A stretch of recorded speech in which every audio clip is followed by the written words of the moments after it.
This week's Voice Party is brought to you by IOPvideo.com. We're all stuck inside and content is king right now. So if you want to create some content, have some video shot, advertise your small business, start a podcast, whatever, check out IOPvideo.com. We do it all and we will do it all for you. IOPvideo.com. We make things look pretty. Jadles, is that you? Hey.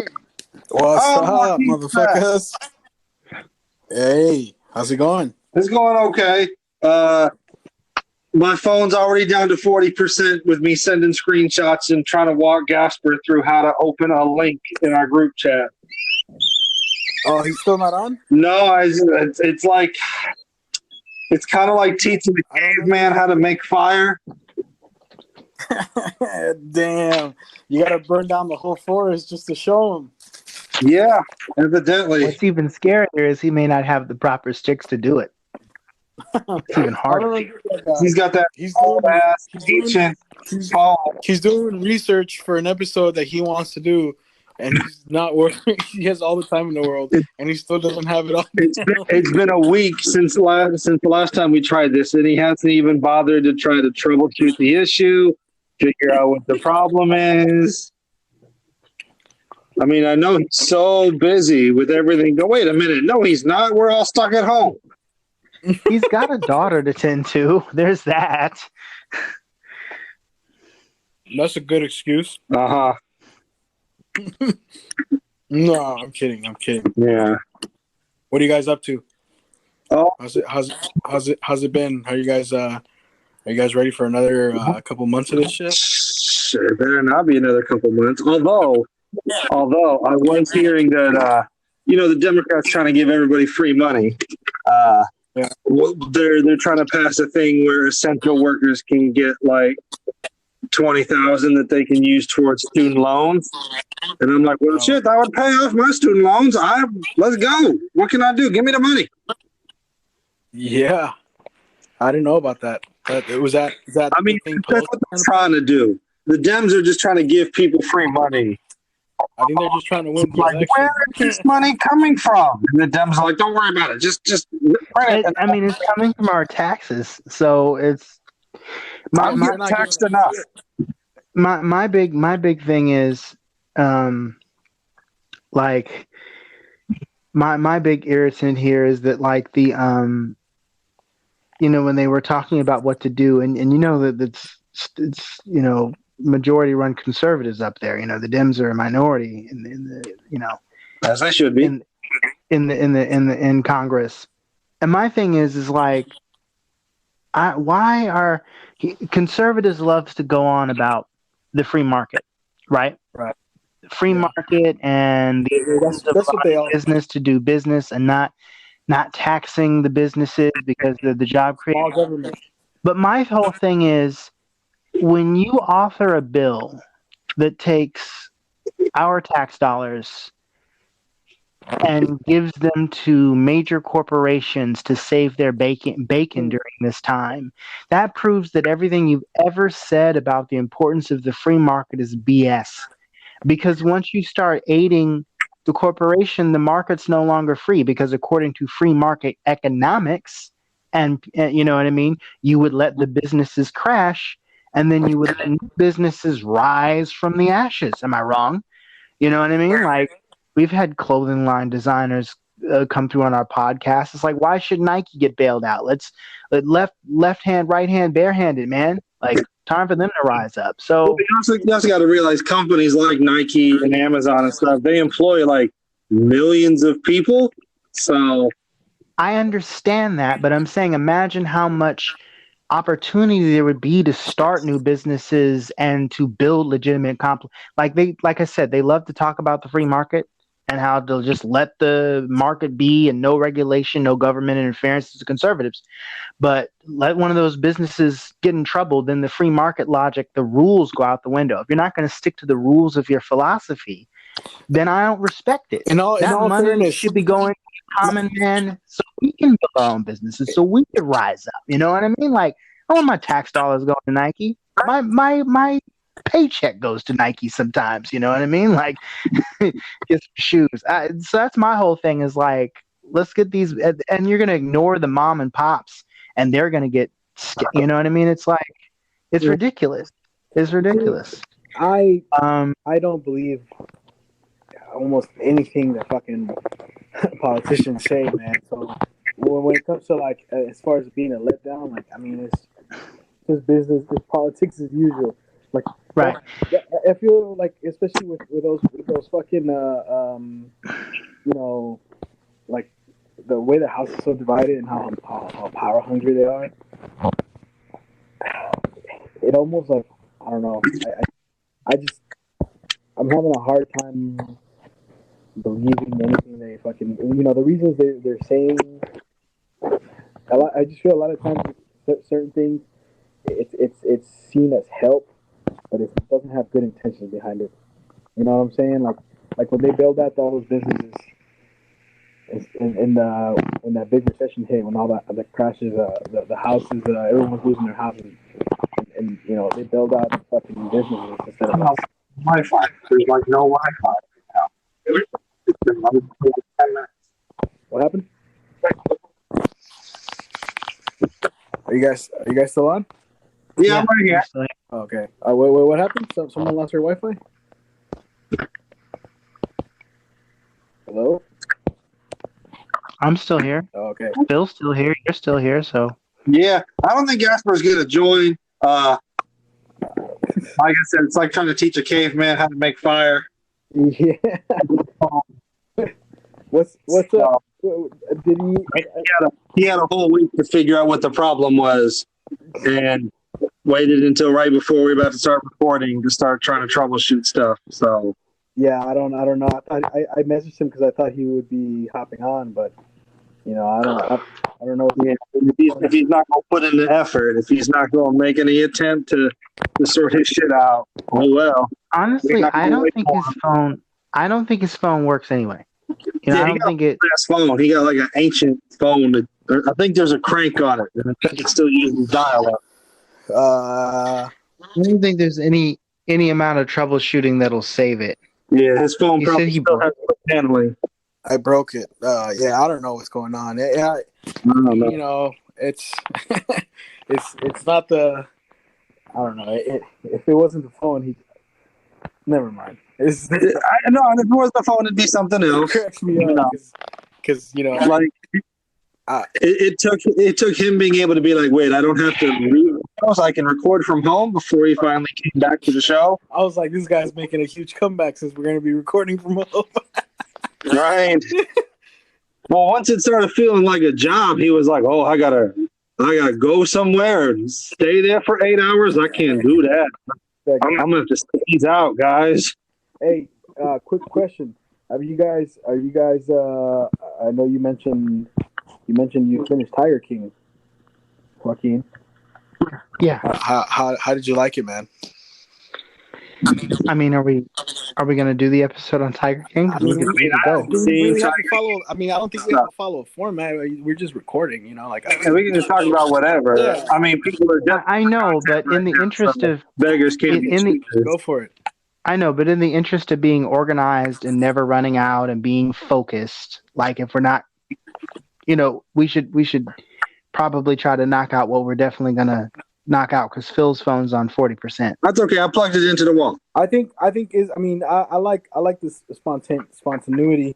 I mean, if we talked about the ones we're really gonna, review with the wrestling stuff, which we can do. But I like the, this is a conversation. It's not. I don't want to, it's like I don't know. I just want it to feel like a. Because it's something we watch, and that's usually what we talk about. That's true. Do we want to do the toy collecting episode tonight? We didn't really set something. That's why I was just throwing ideas out there too. Yeah, I know Gasper wanted to do that one, but let's be honest, getting Gasper to contribute is going to be like teeth over the phone. I think he's because he said he has an old phone, so I know that's going to be an issue. But I think. Well, I'm looking at the picture that he sent, This episode is basically going to be about trying to help Gasper get on. Yeah. And I don't want to, because we've done a lot of these Gaspar needs help episodes. So that's what I'm saying. Let's talk about, I don't know. It's just like, what are we doing? Because we didn't really talk about. Yeah, we did. I'm just excited. Oh, wait, this is the last day we have to record if we're going to make our deadline. Yeah. I don't want to. I mean, we have been discussing potential topics, all since since the shutdown started. So it's not like we were totally clueless. No, at the I'm moment, not saying gentlemen. that. I'm just saying, like, I'm Yeah. just free flowing because I know you talked about it, and I'm curious to know what you think about it, because it's fucking everywhere right now. Everybody's talking about fucking Tiger King and shit. Well, I don't want to spoil it for Phil, because I think Phil, you said you hadn't seen it. Yeah, I haven't seen it yet. Phil hates spoilers. That's the thing. Well, yeah, no, I do. Okay, never mind. We can wait on that, I guess. Yeah, I know. Was it? Did y'all hear the drive-in is open now? Yeah, I hear about that. Yeah. So was it Saturday? Me and the family, we're gonna go to the drive-in, and the ladies are gonna see some fucking Disney movies, and then the men we're gonna go see Wait, what movie is it about? the Hunt and the Invisible Man. So Wait, that's available? You're gonna see The Hunt? yeah, because it's a double feature. So they're playing the Hunt and the Invisible Man. So the men are gonna go see the scary movies, and then the women are gonna go see the bitch movies. Jesus Christ. Disney's for everyone, man. Come on. Is it? There's some really creepy shit in this movie. Disney, this is the way I feel about the Disney Channel and then like the Nickelodeon Channel growing up, is that Disney was there to teach kids empathy. You know what I mean? Like if you had a parent that just lets you watch cable and didn't bother raising you, which, there's some latchkey kids out there like that. Nickelodeon taught you the humor, the rambunctiousness. It gave you, it gave you a bit of an edge. But Disney gave you like that, Disney's the one that teaches kids how to cry. Like, oh, Bambi's mom got shot, and Bambi was only like 7 when it happened. That's kind of messed up. You know what I mean? Like, Disney teaches you how to regulate you. So I've always had this theory, like, kids that were exposed to both and didn't have adult guidance growing up tend to be pretty well balanced with that whole, like, I'm a prankster, but I know how to grieve at my mom's funeral type of you know what I mean? It's like I've seen both. That's true. That's like with the Lion King, it's like a lot of these movies force kids to cry. or it not forced. It definitely brings up the conversation of mortality in an early age. Yeah. And not just immortality and many other things like Pinocchio, like being different. All these little things you can pick up from watching a Disney movie. It's some creepy shit too. Oh yeah, it wouldn't. Yeah, it wouldn't be it wouldn't be creepy. It wouldn't be Disney if there wasn't some creepy floating under the surface. I mean, this is already old news, but the whole thing about like some of the classic Disney stories that they got, from like the Brothers Grimm, like the origins, like in the those stories were actually really grim. Yeah. Like they were. Like the Sleeping most Beauty, of those. Sleeping Beauty had that. Was it Sleeping Beauty? The one where he finds her, I think Snow White, where he finds her in the woods and he rapes her dead body. Remember? Like no, Snow White wasn't dead. She was in a coma, but he still raped her. Yeah, because she was not conscious. Yeah. Well, the funny thing about the original fairy tales, the Grimm's fairy tales, is fairy tales were either designed to scare children into not doing certain things, like talking to strangers is a big theme here, because you get the Hansel and Gretel story where they almost getting eaten by the witch, and or they're meant to simply just entertain and horrify people. So Walt, the old man, as I call him sometimes, had a habit of taking folktales and fairy tales and sanitizing them as much as he could for the consumption of families and children. And even with there is a fairly decent film called Saving Mr. Banks, that explores this thing, and it's produced by a subsidiary studio of Disney, so they couldn't go all the way with it. But it stars Tom Hanks as Walt Oh Disney, yeah, it's um, with and it's about that author P.L. Travers, the one that created Mary Poppins. yeah. I didn't see that yet. Right. So I read that the film actually glosses over a lot of stuff to make.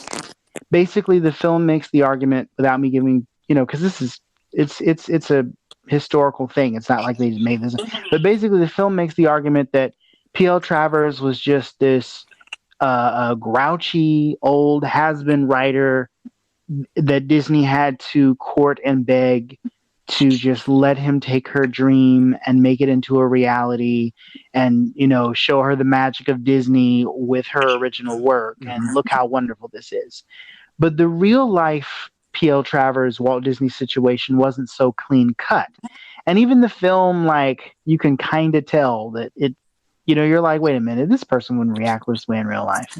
But in real life, she was desperate. Her sales for her children's books were low, and Walt Disney had been trying for years to get the rights to do a Mary Poppins story. And then he wooed her into doing it, and then she signed her rights over, and then she had said, no cartoons, no musical. I hate when you put music into your stuff, and I don't want any animation in it at all. And Mary Poppins is famous because it is one of the early examples of animated characters and live action actors, sort of being on screen together, and it was kind of revolutionary at the time. And so, but at the same time, she hated that. She was furious when they came out with a product. Like in Mary Poppins, the original children's books, the Banks family are like lower class. You know what I mean? Like, they're not, in the movie, they're upper class. They're like rich, wealthy. The mom is a suffragette. But in the books, the idea is, I know in real life, her father, because the Banks family is loosely based on hers, the father was sick or ill or something. And so in the book, the idea was the father was sick or ill, and that's why they needed a nanny. And it wasn't all sugar plums and, yeah. And it wasn't all like sugar plums and fairy dust either. She was kind of strict on them, on the kids. It was a different kind of a story. It was still beloved by who read it. Right? Like, I know a lot of those stories. Yeah. They're not lovey-dovey. They're like cautionary tales. Yeah. But I mean, P.L. Travers, it was a children's book, though. It's still a modern children's book, but it's just Disney decided to change the details for whatever reason. Like, I don't know why they decided to switch them from being a poor family to an upper class, family in Britain. There's a bunch of stuff that they had changed around that P.L. Travers did not like. But that's just what Disney does. That's what Disney did when he was alive. He'd take over a property, get the rights to this thing, and then do what he wanted. I enjoy like a lot of the Disney films, but and not just because of nostalgia. When I was a kid, they stand the test of time.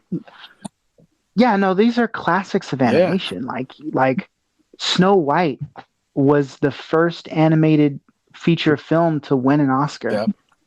Yeah. Because no one had seen anything like it at that time. That was the first Disney movie? And that was Walt's first feature film. He had done a bunch of shorts before that, but that was his first feature film. Yeah. Yeah, but you know what's shady? There was another guy that was doing short animation around the same time as, I think it's like, I can't remember the animator's name, but there's actually a video game called Bendy and the Ink Machine that's based on this guy. And it's been said that Walt had taken some techniques, and they had worked together, I guess, when Walt started out, and then they separated. And Walt took some techniques and some story ideas from the other guy, and I think Mickey Mouse is kind of ripped off the other guy. Yeah. So Mickey Mouse wasn't even his original creation. And the other guy, eventually his studio ended up getting buried. like there's a lot of stuff that like his studio had done first, but then Walt was coming out and taking credit for it. We were the first to do this, but the thing is Walt had a better relationship with the press than the other animator, and I wish I could remember his name. I want to say Fleischman, but I think that's incorrect. You know, I think that's incorrect. I was reading something about how shady Walt Disney was. Oh, he was And super shady, racist. dude. Like he was crooked.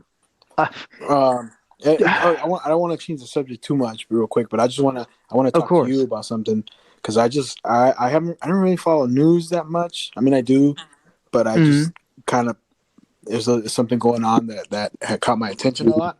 That dude in that guy in that got murdered by those two guys. The Georgia runner. That's fucked up. I saw the video, man. Jesus Christ. I mean, cops really hate black people. I don't know what to They're say. not even cops. That guy wasn't even a. That guy was like. I think they came out and said he was an ex-cop, right?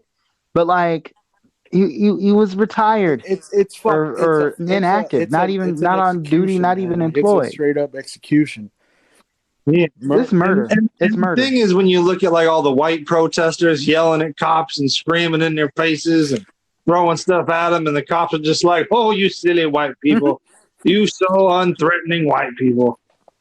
Let's all go get it. Yeah. No, yeah. I mean, I think it speaks volumes when the Black Panther Party would just walk around holding guns brazenly, and the cops are trying to kill all of them. But then you got these crazy folk running around in their army camo and Straight up fatigues, wannabe automatic- soldiers yeah, rushing assault up, rifles. rushing up to their local government's offices and just like, we demand the right to be stupid. And it's like, and no one's doing it. It's dang near an assault on these government institutions, and no one bats an eye. But an unarmed black man running through Georgia gets capped in the back by two people, no less. And they're going to walk. They're going to walk. They're going to be on some BS like, we thought he was up to no good. I mean, he was in a hoodie and he was running. Well, we have to run. Fucking Georgia, man. Maybe he liked to jog. Yeah, he's on the jog, and what's baffling about this is this shit happened in February, and it's just now kind of getting, I mean, not to play devil's advocate, but it happens so often. It's kind of like school shootings. It's hard to keep up with all of them, and then eventually you just get desensitized to it. And then especially we're in the middle of a fucking pandemic, so we stop looking at all this other shit. That kind of just like for a long time that's another thing that makes me trip off of, like, don't get me wrong, I'm not minimizing the pandemic, but there's a lot of shit that we probably missed because of that, like, and it's scary to think of what others, not in obviously like this, but what other things happened while we were too busy distracted looking at the pandemic. Like, what if was there something that, because sometimes certain things get passed, like, laws, certain things get passed right under our nose in the middle of a huge distraction. Yeah. But yeah, no, I just wanted to ask it because I think I saw Joaquin, you posted something about it, and because I mean, this is the kind of thing where, like, when like the Oscar Grant thing happens, it's like, oh my God. When the I Can't Breathe guy happens, it's like, oh my God. Yeah. But then after like 200 or 300, it's kind of, you kind of get used to it, sadly. Yeah, and it's one of those things where it's like, I remember when Oscar died, I was on the front lines, man. I was a Cub reporter for the Oakland Post, and I was writing articles about it, and I was marching right along with I met, like, you know what I mean, not to detract from what was going on. I didn't think about it at the time, but like all of Oakland, all the Bay Area seemed like they had come out to march. Everybody was out there. Like, I ran into you guys remember the show Hanging with Mr. Cooper? I ran into Mr. Cooper, took a picture. not with him, but just I took a picture of him in the crowd. I don't think I have that camera anymore, but I took a picture of him holding up a Justice for Oscar Grant sign, and I was like, wow, this dude was like a part of my childhood. He's Yeah, Mark. out here He lives in fighting just like Oakland. I am. You know what I mean? Like, Yeah. it No, that's was yeah. No, inspiring to see. it's sad, man. Because like, I always know how quick things can go bad with when a gun's involved. Like, I mean, it sucks, but like, man, I would be scared to even argue with a cop who has a gun in my face. Like, I can't imagine, because that's oof. But the point is, yeah, like we see so much of it, and it is crazy, because like when I first heard about that a guy got killed while jogging, my first thought was like, like, like exactly like you said, we're just so desensitized by now. It's just like, like, It's like, oh, another one. That's exactly what I thought. But then I was like, I saw a lot of things, being said about it. So I actually watched the video. I didn't know the video was available. I just heard that some guy was murdered, and not that I wasn't being, devil's advocate or anything. I just, based on what I know and what I've seen, I don't want to, I know there's always two sides to shooting, I mean, yeah, that's so that's why I just kind of didn't pay attention to it when I heard shooting. But then I saw how it went down in the video. Like, the dude's literally jogging, and there's two dudes. One guy is in the back of the pickup, and he's like shooting at it like he's fucking, like he's a cow or something, like literally like he's hunting. And it's like, what the fuck? Like, it's just 2020, dude. Like, come on. And it's not, and it's, I don't know. It's just it really bummed me out. Bummed me out to see that shit, dude. And I just wanted to hear your opinion on it, because it's, man, like, I don't, like, I'm sure there's been a lot more that have happened in the year so far. No, I'm on. Oh, Recording. I thought I heard the door open. The door. In other news, who's still with me? Yeah. Who's still with me? Remember? It says he's still in I there. just wanted to hear. No, I just finished watching this show, Boardwalk Empire. Man, that is a great fucking show, dude. I don't know if you've ever heard about it, or I don't know what you know about it. Huh? I said I've heard of it, I but just I've finished heard watching about it, it. man. I watched it in a week or 2 weeks. That's a great fucking show.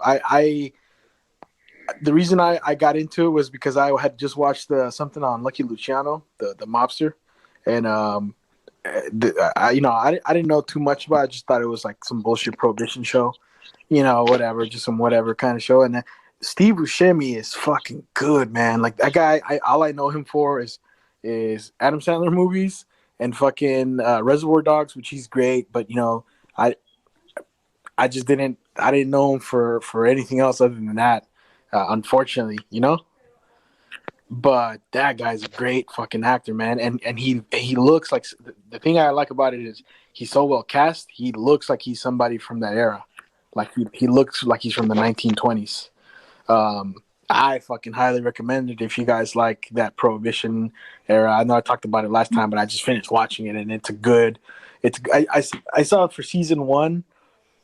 He went up against the Golden Globes for best leading role against the guy who plays Dexter, against Bryan Cranston in Breaking Bad.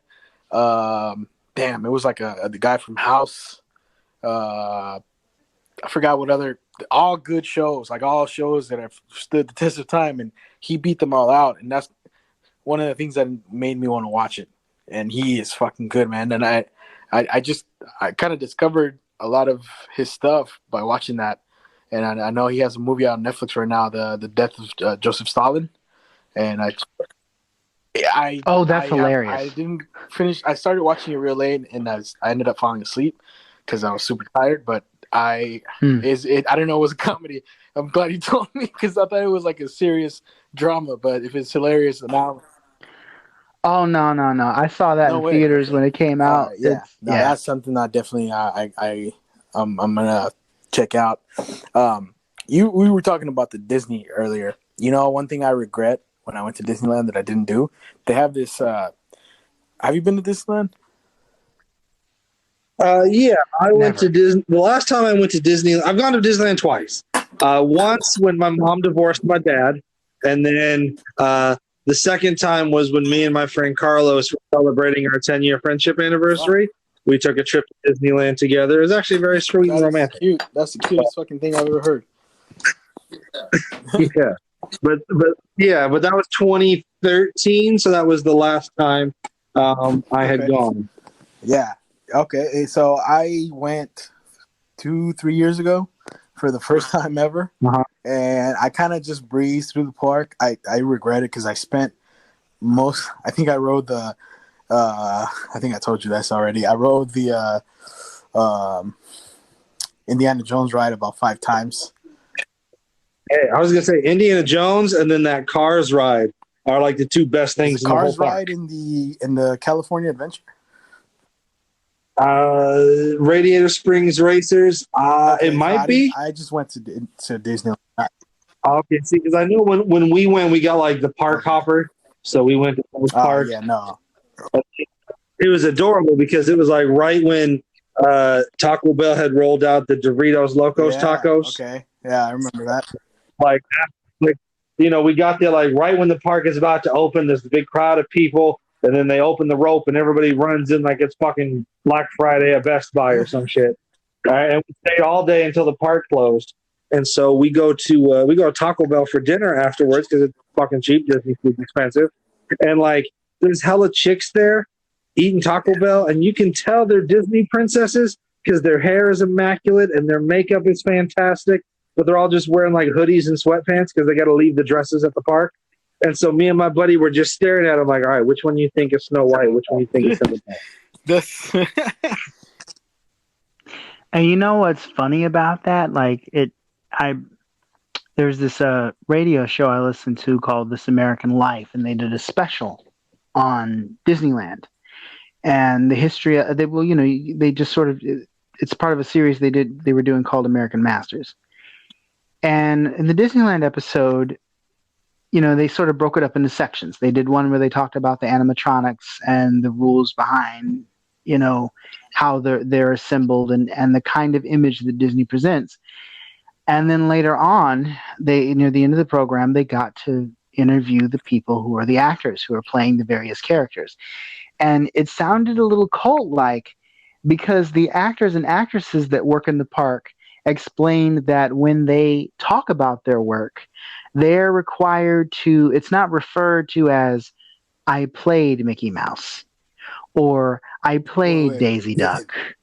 It's, Oh, I sorry. You talk helped, about when huh? they're wearing the suit. Yeah, well, yeah, all of them, all the They actors, call all it. the people playing They the don't. It's characters. crazy. They call They, themselves a cast member. That's so weird.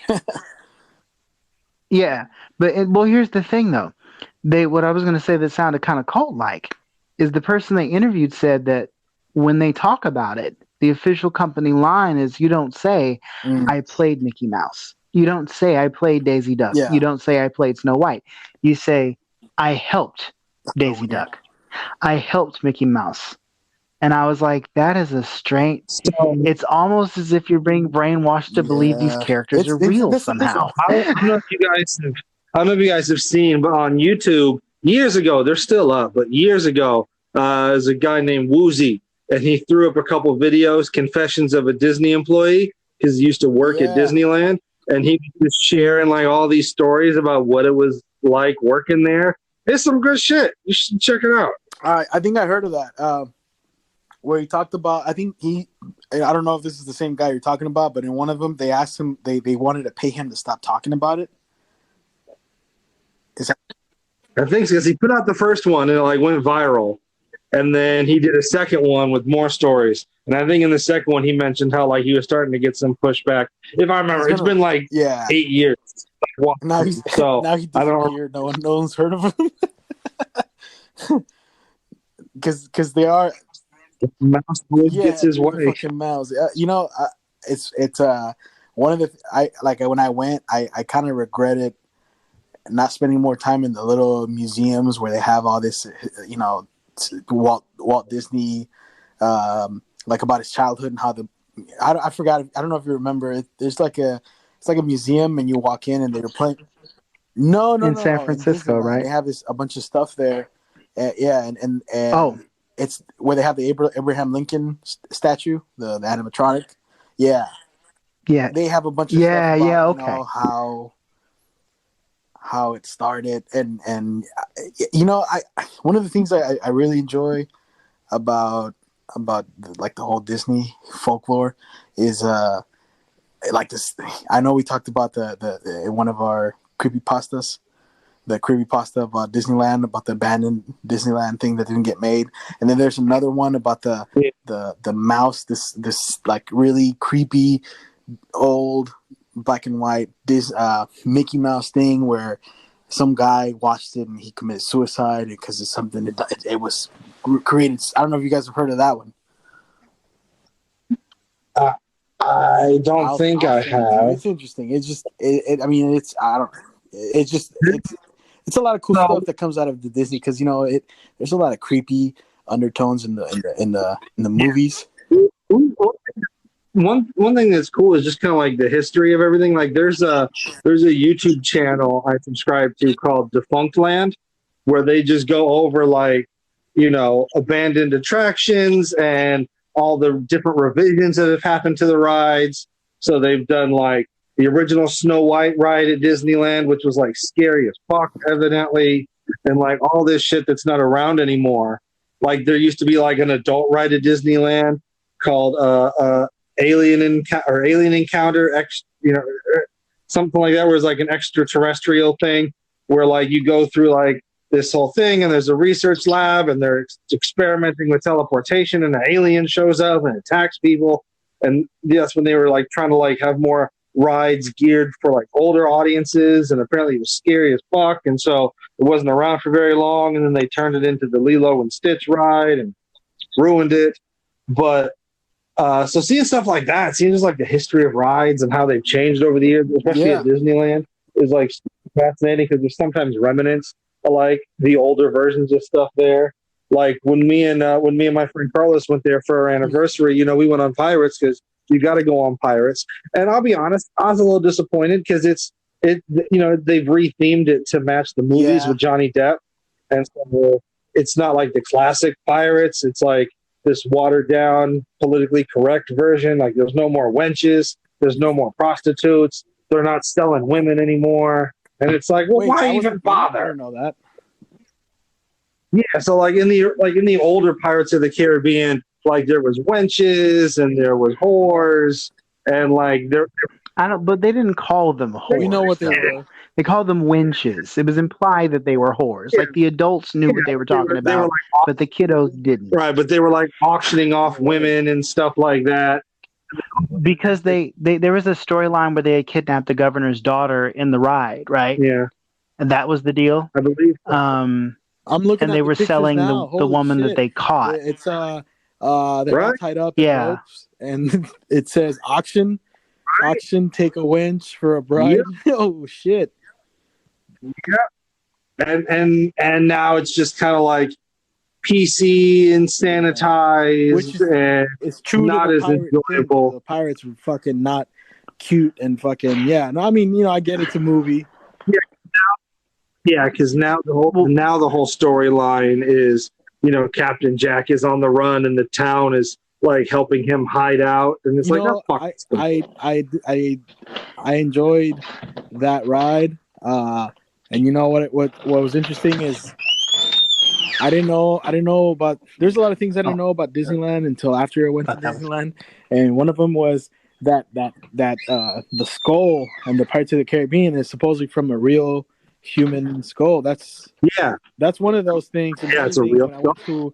So I had eaten one of those, the turkey legs. I had just eaten one of those, and my hands were super greasy. So when I got in, it's a wonderful. What is it? It's a small world after all. I got on that ride and I had super sticky, greasy turkey grease in my hands, and I hate having sticky hands. I just, I don't know. I don't think anyone enjoys it, but I just, I don't know. I have to like get it off. So I just grabbed a little bit of the water, and then I I was like, whatever. It's a little water ride. I just grabbed water and I washed my hands with it. I'm like, all right, cool. And then I didn't know that's the spot. That's one of those rides where people come and put their relatives' ashes in the water. That's that one Pirates of the Caribbean. Like that's the most common thing. People literally just come on and do that on those two fucking rides. And I just touched that shit with my bare hands. Yeah. Well, You touched what with your my bare hands hands? in the water from It's a Small World After All, where people fucking bring their relatives' ashes and dump them in. Oh, right. But Yeah. But you know what else? Since we were talking about the sanitization of Disney, there's actually a book out that historically chronicles the history of Disney and its workings, called The Disney Version, and it discusses some stuff we've already talked about, like how Disney was sanitized, the Grimm's fairy tales. But another thing that's been sanitized since the park's foundation is Abe Lincoln's speech that he gives. Yeah. The animatronic Abe Lincoln. Like, he doesn't mention, they omit any mention that Abe would have had in any of those classic speeches about slavery, or like the injustice of it, or the Civil War. They omit that part entirely. And I understand why, because you want Southerners to not be offended when they come to your park. And I grew up in the South. These are a bunch of, Arkansas specifically. These are a bunch of folks who will get together and have a rough and ready celebration.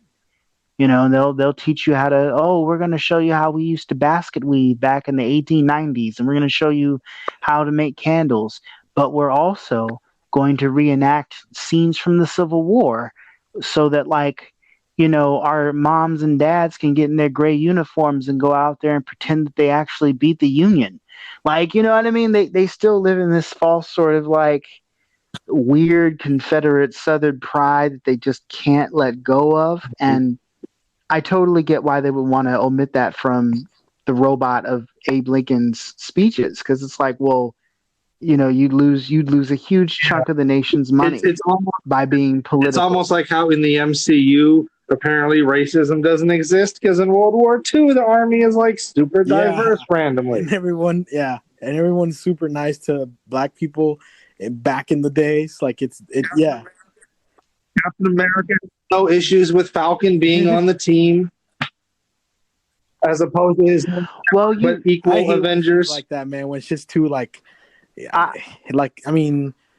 it's obviously it's nice to see black actors in that. That's not the part, but let's be how it really is. They're go ahead. Well, I would say this much. In the comics, actually during World War II, that was around the time when they had started floating the idea of integrating the troops. That's true.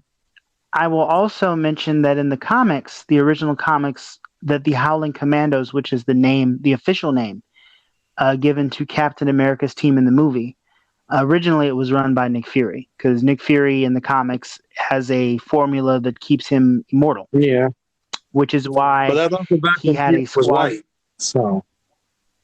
Yes, but point I'm making here, the circling back to the point, was the Howling Commandos, which are originally Sergeant Fury and the Howling Commandos, were always a mixed group. I don't remember if they had an Asian member, but I do know they had an African American, a couple of African American members on Sergeant Fury's team, and one of them was actually referenced in the Agents of S.H.I.E.L.D. show, because one of the characters was a descendant or something of him. I mean, at the end of the day, it doesn't really bother me, because Like, it's not like the Marvel stuff doesn't take place in our universe. It takes place in an alternate universe, a more idyllic universe. So I'm willing to let it slide. With the Disney stuff, they're trying to present a more idyllic view of the world and history for people. So I get why you were saying earlier. I get why they do it, why they try to gloss over stuff. But I mean, they make good movies. At the end of the day, they're good. Yeah, I fucking mean, for movies. me, I'm yeah. Well, yeah, I'm fine with it because Yeah. it's comic book It's not accurate. historical accurate. You know what I mean? It's you know what I mean? Like that group and you know that those comics came out way back in the 60s when they were trying to, you know, when Marvel the bullpen was supportive of integration in general, and that was their way of doing Yeah, it, like was the showing X-Men. integrated teams That's that another way, you know. example. So that and the No, I'm talking. No, I'm making right. a Well, different no, point, well they though. weren't One of they the weren't things really that, in like, I do think of whenever I, because like on Phil's point, because Stan Lee was super involved with a lot of the MCU stuff. I mean, not just in cameos. He started off yeah. producing a lot of this shit. Yeah, In the early and days he was he was a heavily writer, involved in yeah. the civil rights movement from the very beginning, and he also and that's why I've heard him in an interview say that the X-Men was his creation, and him and Jack Kirby, but they're inspired by the civil rights movement, and also that what was the comparison he made that Martin Luther King inspired Professor X, and Malcolm X inspired Magneto, and it's just the two guys who are fighting the same fight. They just use different methods.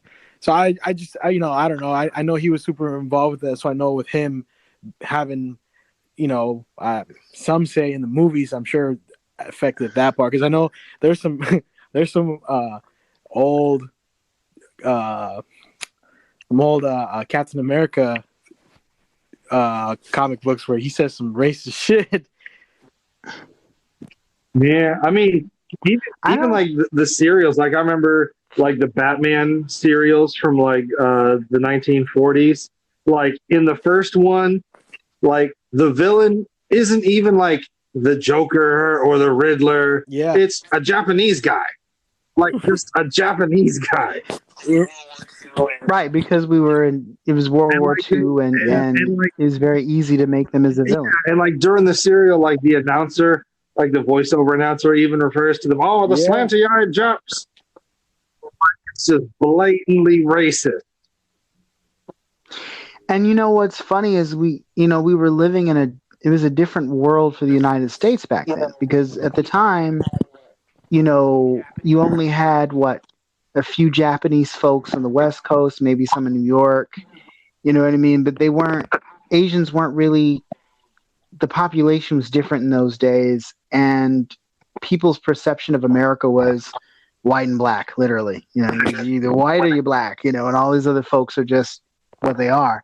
Now, back to the X-Men real quick, what's interesting is, the X-Men don't really become the clear metaphor for racism in America until after issue 1. I think it's like around issue 5 is when they start making mutancy an issue, because Beast gets outed in a mutant in a scene, and then that's when there's that turning point. Hello? To the protest, Yeah. Selma, and the reaction to that, and they took a side, and they took the right side. But yeah, like, and then Sergeant Fury and the Howling Commandos, they, if I recall correctly, they weren't even I don't even think they were like a Golden Age comic. I think they were a Silver Age comic. Like, for the listeners at home, Silver Age is considered late 50s and early 60s. I think they were like a Silver Age comic set in World War II, because those comics were selling. Like,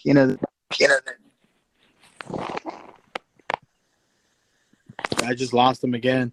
You keep losing you, dog. Hello? I'm here.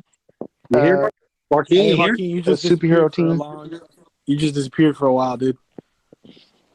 Huh? We just lost you for a little bit. You lost me? Yeah, you were getting into your point, and You just you're the sound dropped. I don't know if it dropped with Phil.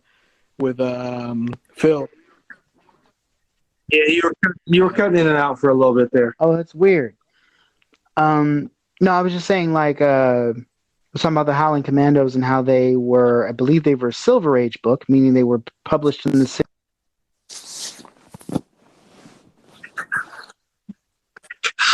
Him and the Metro. You keep dropping, dude. The Voice Party will never be sponsored by Metro PCS.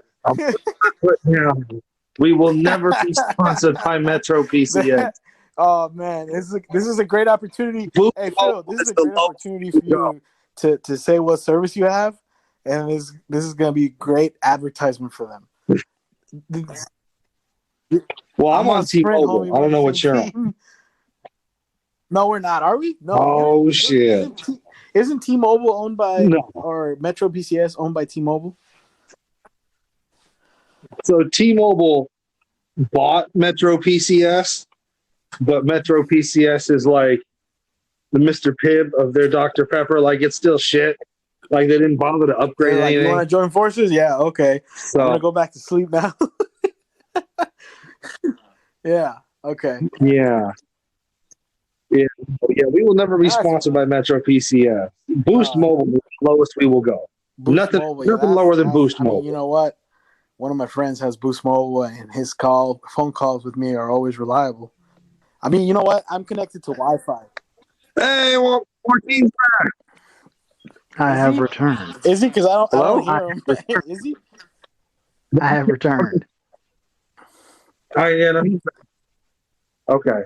We were just saying how the Voice Party will never be sponsored by Metro PCS.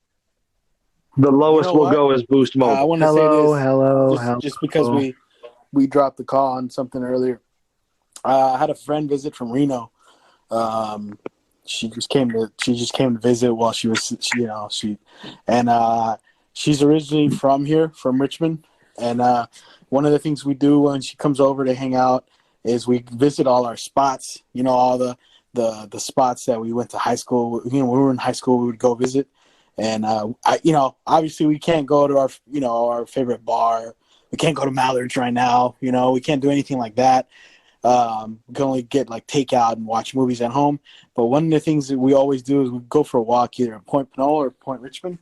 And we went to Point Richmond on Monday. We're going to walk, I don't know if you guys have experienced this. I know, Joaquin, you're still in Richmond, but I know you're not going out. But as soon as we got, I figured it's Monday. People are in quarantine. I don't know what I was thinking. There's nowhere to park, man. It's like summer vacation, dude. People are fucking everywhere. They're on the beach. They were hiking. They were fucking jogging. They were having little illegal picnics where they're not supposed to, and there was nowhere to park anywhere there in Point Richmond from like the end of the tunnel all the way to the water at the end. It was packed. I don't know if you guys have seen any of that, but that's I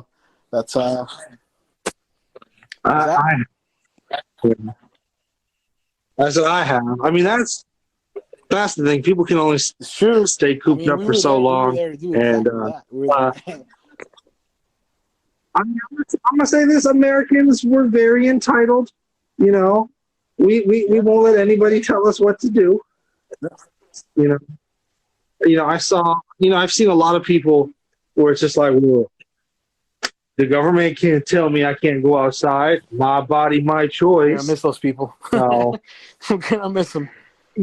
Man, I saw what was it that there's like a conversation between the state of California and various other states.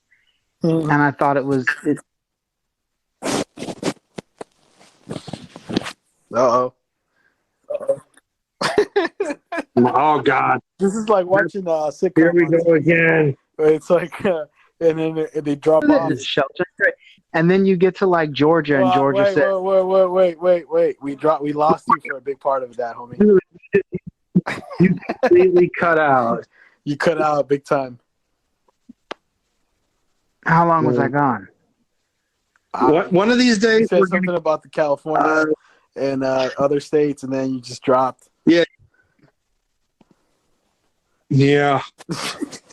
Like,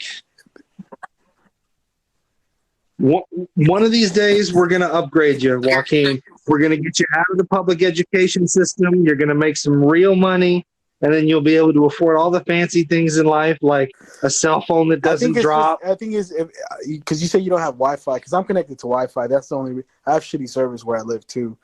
Because he lives in the hill, man. You live at the top of the hill. Like, Yeah. I don't think it matters what phone service you have. Yeah. It's gonna fucking, it's gonna drop anywhere. I was hearing something. But what if I was interesting calling and talking to one of you guys just on the phone? It wouldn't be doing this, you know? Yeah, that's what I'm saying. That's what I'm saying. Yeah, that's because you're using your cellular network as opposed to your 4G. But I don't. Like, since we're doing down here, we'll for all the listeners, we'll be back on our regular microphone and soundboard eventually. This is the way it's got to go until we. Yeah, we're trying to see what works best. We tried just like recording over the cellular network and sounded real shitty. I had some so now we're on someone that listens regularly, and he told me that one of the episodes we put out not that long ago, I think it was the one with Mr. Ricardo Salazar. He said it was an interesting episode, but it was hard to hear. And I know this one with this platform we're using now, it sounds a lot crispier and it sounds a lot better. Yeah, when you're recording over the cellular network, the audio quality is not as good. So it's the real struggle. Yeah, last week's episode was definitely a real. I guess we lost Jadles. Yep, we just lost Jadles. Maybe he'll come back in. It's not a perfect solution, but it'll have to do for right now. But yeah, man, I thought that was a real trip because, I had never been to Disneyland, but learning that they had eliminated certain things out of like Abe Lincoln's speech, I was like, what? When I first discovered that, I thought that was like one of the biggest crimes against history ever. I'm like, what are you doing? I mean, I'll give it up to like the Imagineers who actually build the rides and attractions. They're fucking brilliant with like Agreed. What they're able to do and just how impressive stuff can be and the production value, and even just like how they fix stuff. Like there's the Haunted Mansion, right? And there's a part in the mansion where there's all these like ghosts like dancing on a ballroom below you, and the way the effect is pulled off. Are you familiar with Pepper's Ghost? Where the semi-silvered mirror at a 45-degree angle, and then it like it's almost like compositing two images together. So there's like a big giant mirror that covers like the entire room, and they use that for the Pepper's Ghost effect. So it looks like it's ghosts dancing, but really it's animatronics like in another part of the building that's just being reflected. Like it's one of the oldest special effect techniques there is. But it works, and it works brilliantly. Well, at one point, somebody had snuck in a BB gun and tried to shatter the glass, and it didn't break, but there's a huge crack all through it. And so with it being this huge piece of glass, they can't really replace it because they'd have to demolish the mansion around it to get the glass out because the mansion's built around it. So what they did is they just added some spiders and made it a spider web. I'm back. You're back, Jadles? He might have had the problem that I had where I couldn't get back in. Yeah. Last time we recorded. So I guess it's kind of his turn to have trouble. No, I had to recopy the thing. I hope he comes back, though. What happened was I messed up, and I accidentally hit something on the microphone, and that's what threw me off. Still there, Phil? Yeah, I'm right here. You don't hear JD talking? No, I was just saying. I accidentally. Is he back? He's been back for a while, dude. You keep interrupting him. I hit something with the microphone and it turned off the recording. It threw me off of the thing because I hit the microphone for something else, and it threw me off. And then when I was coming back, it took me a while because I had to recopy the link and and that's why it took so long. But you guys can hear me, right? All right, I can hear you just fine. It was actually something I hit a button. I wandered off from my phone, which is a big mistake. That was my fault, man. I should just stay on this page where I'm at recording. So sorry about that. What is everybody back on? I can hear Joaquin. I don't think he can hear me. Joaquin, Was that? you still there? So Phil, how's I know Yeah. you've been working on this the 3D animation thing you're doing. How's that been going? Real quick. I actually just You finished. recreated the blood scene from The Shining. There's like a fluid physics engine in Blender that I wanted to try out. So I was just like, all right, cool. I can make water. Can I make water different colors? Can I make it different consistencies? Can I make it denser? So I was just trying different stuff. But funnily enough, I actually just finished my first paid gig using Blender.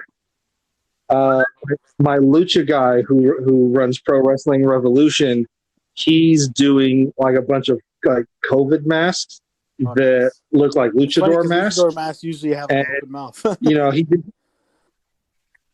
Well, it's not all of them, but basically, yeah. But what he did is he got a bunch of lucha themed COVID masks, and he was, he got like 200 and was like, oh, this will last me till like July, August, and he sold out in like a day. So he's like, oh, okay, I guess this is a thing now. So he started up a new website, and he's ordering a lot more, and he's signing like licensing deals with other, big time luchadors to get masks made. And I'm making a commercial for him. Well, the thing is, the masks are being made, so he doesn't have any that he can ship me that I can film for the commercial. So I was able to download a head model and then go into Blender and mold like a mask, model like a mask around this head model, and then create textures and texture it. And so I was basically able to do like CG versions of all the masks that he's making. And so we were able to put a commercial together for these masks, using stock footage that he already has of the wrestlers, and then the CGI masks that I was able to make. And it came out really fucking badass. I showed Joaquin earlier today, and I sent him the final video. My client, I sent him the final video today, and he was blown away by it. So, yeah, I've been self-teaching myself with just YouTube tutorials. Person I know, aside from people that are actually working, but you're. Yeah, I mean, you got to hustle. You got to hustle. Work is not going to find you. You got to go out and find the work. And so I have all this free time. So I was like, well, let me teach myself, 3D, YouTube tutorials, which is free. The software is free. I got nothing but time and less than a month of being self-taught. And I already just finished my first paid gig with it. So, you can't make excuses. You just got to go out and have the drive and make stuff happen. You got to go make your own opportunities. Yeah, man, that's easy. That's easier said than done. Like I have a hard time with. It's easy to get motivated, but motivation without consistency ain't shit, man. And it helps if you enjoy what the fuck you're doing. Yeah. So I know you really enjoy. Ever since I've met you, this is all you've been involved with anime. I mean, I've been doing this a long time, really, since you recorded something. Like you recorded 13. How old were you when you first did anything? Whether it was fucking mixing VHSs. So here's the thing. When I was like 12, 13 years old, I ran my own backyard wrestling promotion, and that's where I met Joaquin, and that's where I met, a bunch of other people. Yeah, he came later on, but I was the one who shot all of our stuff and edited all of our videos, website, and made T-shirts for everybody, and made posters to hype up events, and literally everything. I did all that stuff. And when I was editing videos, all I had was 2 VCRs wired into each other, so I would edit tape to tape. And then how old are you? 12? Yeah. So you've always I was had a like passion 12, for fucking 13. with video. Yeah, man, that's my thing. That is my thing. That's really. I actually my birthday was last Friday, so one of my oldest friends he threw me a little Zoom party with a bunch of my other high school friends and friends. A bunch of people hopped on. Master of Thought was there. It was a nice little surprise, and one of the things that they brought up, because they all started sharing stories about me, and one of the earliest stories that they had for me, a lot of them, I had this, I don't know if I told you, but I had this thing where I was doing prank calls every fucking day at school. We had cell phones finally. It was just like the most hilarious fucking thing. Yeah, I don't know. It's just like I always say, like, I first started, obviously is the way different, but I first started doing stand up when I was 22, 21. But like I remember those prank calls. Sometimes I was on the fly, and it was like acting plus improvised. I don't know, I guess you could say improv. Like it's a form of improv with because you gotta keep your act going. And I don't know. I'm not saying that it's the same thing, but like that I did that for so many years. I think that's why I was so comfortable doing stand up. Huh. Yeah. Anyways, I just kind of I just thought of that right now when you're talking about how when you were mixing stuff when you were 12, like from a very early age. It's I mean, whatever what calls you, you're always gonna want to do. Like, because I know you told me like we already talked about our influences, your movie influences. Was there a movie that you really enjoyed? This for you especially, Phil. Like especially now that you've been involved with filmmaking so much, someone's pterodactyl just Yeah, right. Jesus Christ, that's the loudest fucking door I've ever heard. Man. Holy Jesus. shit. No, I was gonna ask God you, is there a damn. movie that you've seen, Phil, that you like now that you think I could do a better job as far as like shots go? That's something I'm curious to ask. Yeah, I mean, I'm sure there are. I'm trying to think. I'm trying to think. And you, not Trying to some think cheesy what movies I've seen. Kevin Smith movie, like something with good shots. Yeah, I mean, because I was gonna say, like, Neil Breen makes some really bad movies, and Yeah, I can easily do better stuff than that. Like, you look at fucking Clerks, and it's like, holy shit, he doesn't even move the camera. $2,000 to make that movie, and he made it with people. But then you watch Chasing Amy, and you're like, holy shit, he still doesn't move the camera. Oh my god, Chasing Amy. Kevin that was Smith? his third film. With Ben Affleck and I remember. Jennifer That was Tilly. his I want third to movie. say. Holy shit! He's. Somebody. I don't know. The Clerks. It was. I guess it was a. Was that really a new style of film at the time? Well, I mean, Clerks came out at a time when you had Reservoir Dogs, you had Clerks, you had El Mariachi, and so you had like this renaissance of like independent film with Robert Rodriguez and Quentin Tarantino and Kevin Smith, and so it kind of got caught up in that where it's like, oh my god, look at all these new fresh ideas, and Kevin, holy crap, anybody can make a film. Because I think I read he only had like 2,000 to make that movie, which It was only like he had. I don't know if it's that, but I remember like that's back when everything was shot on film, and not pay for the film. You had to pay to have the film developed, and it was very expensive. And so it was the thing where he was like, he would tell the actors, "Look, I got enough film for like 2 takes each." So that's crazy. Try not to fuck up. I think I don't know, because for me, I think like certain films. It just back then, like like now, there's a shitload of people making films, and there's not. I mean, there's good actors. Don't get me wrong, but there's a lot of shitty acting, in a lot of films, And back then, I think they couldn't afford to fucking take 2 or 3 takes with when they were actually filming on fucking film. Like, you really got to be good, man. We can't be fucking around. I heard this documentary that Joaquin actually suggested about Stanley Kubrick. If you came for the first day of filming and you didn't have all your lines down to the T, he would just send you home. Like, that's it. Like, I'm sending you home. And it just, because he didn't want to have to fucking have an actor learn the lines on the spot, which I've seen that happen in the independent scene, Yeah. Yeah. Like, I'll be honest, I don't think I would ever shoot film just because of how And expensive and cumbersome it is. Fucking digital You available. know? Yeah, well, because that's the thing is, like, with film, the reason it's called dailies is because you would send it off to the lab and you'd have to wait a day for them to develop it and send it back to you before you can even see what you shot. And so there's always that. And if you're on an independent film, it's even longer. You're waiting months for them to develop your film and send it back. And so there's always that fear where you're like, oh God, I hope everything's in focus. I hope my exposure was right. Even if you got footage already, they can make it crispier. Like, even if you already shoot it, like, let's say 77.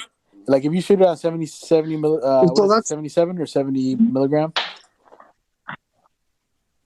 Yeah, so that's the thing is with film, it's an analog medium, so you can always scan it at a higher resolution. Yeah. That's why, like, they're able to restore these older films because they're able to just 2K and 4K and clean it out. But when stuff's digital, like, that's as clean, that's as big as it's ever going to be. Because if you try to make it larger, you're just making the pixels larger. So that's why, like, size and resolution are so big. It's such a big deal. Versus with film, you had 16 millimeter, you had 35 millimeter, you had 70 millimeter. And yeah, those did offer a difference in clarity and sharpness because you're capturing more on the negative. But even if you shot like 16 millimeter, like, you can technically still scan that at like any film that comes, like, is that the black and white Universal monster movie? I mean, there was color film, but it was definitely lower quality. Like 35 was the standard for film, and then 16 was like a lower quality stock. It was about half the width of 35 millimeter, so you didn't get as much definition on the picture. You can I can't, like, there are films that have like 16 millimeter shots in them, but any films that were completely shot with 16, I couldn't tell you off the top of my head. I'd have to do a little research. Even if it was filmed on this, they can what you said in the resolution. Yeah, but see,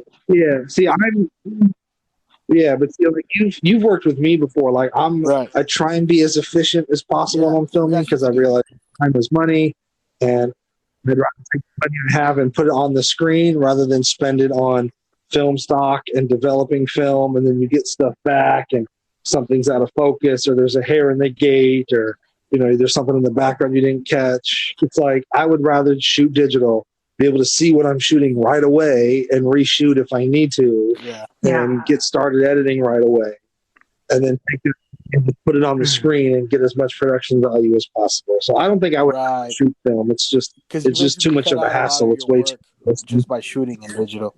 That's I know, like, I've heard this William Friedkin in an interview say that, like, because there's a lot of people, he said, a lot of pretentious filmmakers shooting in, what was it, 35 millimeter? Okay, yeah, 35. 35. 70 was like IMAX. Because there's theaters that own, like, I know, what's his name has a theater in LA, Quentin Tarantino, and he played Once Upon a Time in Hollywood in 35 millimeter. I don't know. Yeah, they did a documentary a few years ago called Side by Side, where it was all about film versus digital, and Keanu Reeves hosted it, and they had a lot of interviews with different filmmakers in there. And, like, there's some directors like Christopher Nolan and Quentin Tarantino who refuse to shoot on digital, because they have resources film, and they have time. I get that. And exactly. I would also say that for people who enthusiastically shoot on film, it's not just people trying to put on airs. These people also have a kind of nostalgic Yeah. heavy nostalgic love As a for the viewer, art. I also appreciate that because, like, I was watching The Godfather 2 days ago, just because that's one of those I like to rewatch.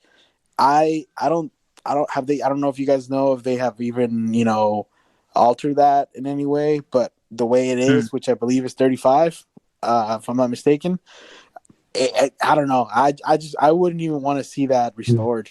it just it's something about watching an old movie, watching an old movie Yeah. and it's in that state that it does something, it's nostalgic, and I'd rather keep that like that.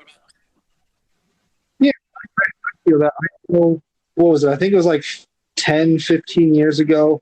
They like remastered the original Star Trek series, but they like replaced all the model shots with like CGI, Yeah, and I fucking hated that because it looked so out of place. And it's just like, oh, it's not supposed to be that way. It's supposed to be a yep. shitty model That's what on I hated. strings. That's what I That's hated what I about want to the see. Ninja Turtles remake, You the Michael Bay remake. That was all CGI, and there was something I really loved about the Jim Henson suits. It just what Yeah, they still hold up. That first they still hold up. it's That good, first Ninja man. Turtles Agreed. film is It's still 100%. awesome. it's a great It's fucking still film. The costume, the Shredder costume, in that first film. I That's one of those things that if, let's say, I become a millionaire or whatever, I would love to have. Like those. That's one of those. Like that whole suit is awesome, man. Like the costume design, the in that film is awesome, man. It's crazy. Like they had a it has such a like New York vibe. The film, like it's a real. I mean, I know it's a kid film, but there's I remember a friend told me, he's an older guy, he's in his 40s, told me when he first watched that movie, there's a scene where Raphael fights when he's chasing after they get into a fight with Casey Jones and he runs off, and Raphael has that incident where he hops over the taxi. Remember what the guy says? What's that? It looks like a turtle in a suit or something like that, in a coat. And yeah, in a trench coat, yeah. kind of like a And then turtle I in a guess, trench. Casey Jones gets away, and Raphael yells out, "Damn!" I guess back in the days, even though it's a kid film, like that was a big, like a cuss word. Like just saying "damn" was like, oh my god, this is a very dirty film. Yeah, especially if you're a kid. Yeah, definitely. Yeah, it's crazy Yeah. because I mean, you have my parents' backs. I was cussing left and right, so as a kid, so I didn't really, I wouldn't have known, but apparently that was a big cuss word to use back then. It also depends on how strict your household was too. Like, some parents in the '90s would cuss in front of their kids like nobody's business, and it's okay. And some parents are like, watch your language. It Yeah, just depends. I watch my language around kids, especially. I have a friend. I'm a godfather to his daughter. Yes, yes. Was that? I don't. I should, but I don't. I should. You know what? I have a I lot said of I friends, don't. I man. should, but I I don't. um so my friend, I'm his daughter's godfather, and I go to their house every once in a while to drop off stuff, and every once in a while, because I feel like cuss words, I can go without them. Sometimes they're just an expression of frustration, and yeah, I'll have a f bomb here and there by accident, and I do it, but then I try to catch myself in front of kids because, like, if they learn a word, I'd rather they don't learn it from me because they're gonna learn it eventually. Yeah, well, yeah. I mean, for me, I'll give you a story. My God, yeah, I too am a godfather, as you guys know. I don't know if our listeners know. I might have said it once or twice in the cast, but my goddaughter once asked me when I was like spending some time with her at her house, her place, and she said, "Why don't you ever curse? You're the only adult that I don't ever hear curse. This is a cursing house. You can curse." She's like, "I can't curse." And I said, "Well, I don't curse because, I care about you. And you're a kid. I want to respect the level that you're at, so you can, I want to respect your place as a child, and show you love and concern." And then she said, "Well, my mom curses." And I was like, "Your mom and I have a different way of showing you respect and love." I at that point I think I would cuss. I don't want to what's the word I'm looking for? Whatever your parents are already doing, like fuck it. All right, I'm gonna do it.